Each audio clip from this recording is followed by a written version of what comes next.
Boker Tov, j'espère que vous allez bien. Les Bnei Israël dans le désert étaient choyés. Concernant la nourriture, chaque matin, sauf Shabbat matin, la manne descendait du ciel. Lorsque on se levait, on n'avait pas à se soucier de prendre notre RER pour aller au travail. La manne était là. La manne, c'était un pain du ciel, donc qui nous permettait de manger presque ce qu'on voulait. Tous les matins, la manne était là. Alors attention, un tzaddik, quelqu'un qui était méritant, avait la manne à côté de sa tente. Quelqu'un qui était moins méritant, il devait aller à quelques mètres. Celui qui était encore moins méritant, qu'on va appeler le rachat, lui est obligé d'aller très loin pour chercher sa manne. Mais tout le monde avait de la manne. L'eau, il y avait un puits. Ce puits fournissait de l'eau à tout le peuple. Et plus que ça, chaque chef de tribu prenait son bâton et faisait un canal depuis l'endroit où il y avait ce puits jusqu'à l'endroit où il y avait le campement de sa tribu et chacun pouvait aller se servir de l'eau. Puis, on avait une protection contre le soleil, contre le froid du désert, contre les bêtes sauvages. C'était les Hanan Kavod, des colonnes de nuée qui nous entouraient et qui nous protégeaient. D'ailleurs, ces colonnes de nuée aussi s'occupaient de nos habits, puisque dans les 40 ans du désert, on n'a pas eu besoin de changer d'habits. Les habits étaient automatiquement à notre taille, lavés et repassés. La manne descendait par le mérite de Moshe. C'est par le mérite de Moshe que la manne a été donnée dans le désert. Le puits, l'eau, c'est par le mérite de Myriam, la sœur de Moshe.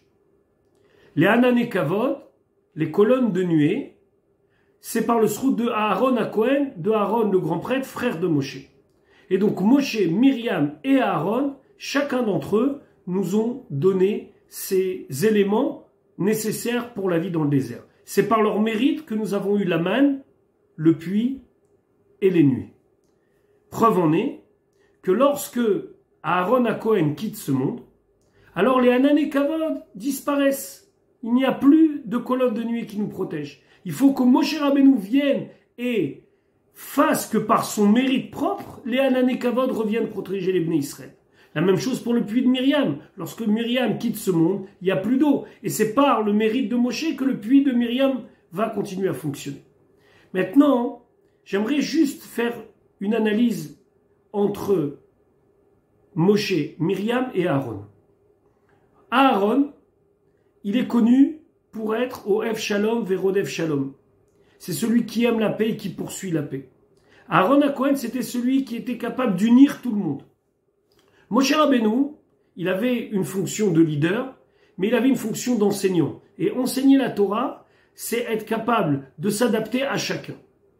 Myriam, l'eau, aussi c'était quelque chose qui était adapté à chacun, puisque le puits était dans un certain endroit et on faisait en sorte que chacun personnellement reçoive l'eau comme la manne venait personnellement.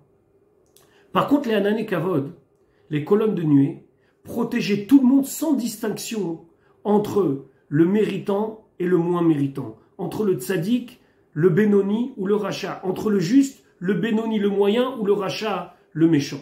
Les Hanan Kavod, c'était une protection générale de tout le peuple comme il était, tel qu'il était, où il était.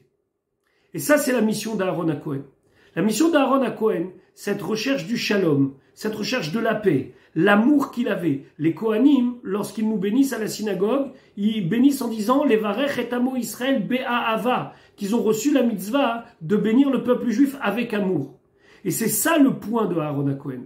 Le point particulier, ce qui fait de lui la différence entre son frère Moshe Rabbeinu et Myriam, c'est cet amour du prochain qui englobe tout le monde. Il n'y a pas de personnalisation parce qu'il est au-dessus de la personnalisation. Il faut qu'on trouve les forces d'être à l'exemple d'Aaron à Cohen. Des fois, être capable de regarder les choses dans leur ensemble sans pour autant enlever la particularité de chacun.